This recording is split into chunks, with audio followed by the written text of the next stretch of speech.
Hello, my name is Nguyễn Trung Dũng. I'm 21 years old and I am come from Thái Nguyên City.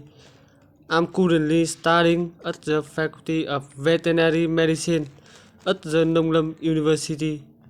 Here I have done some tasks such as feeding, cleaning the cage, and administering vaccine.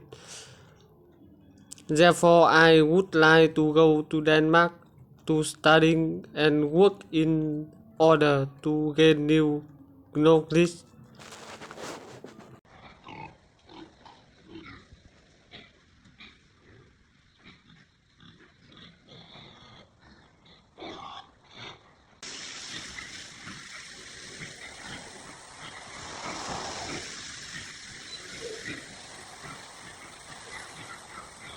Ok.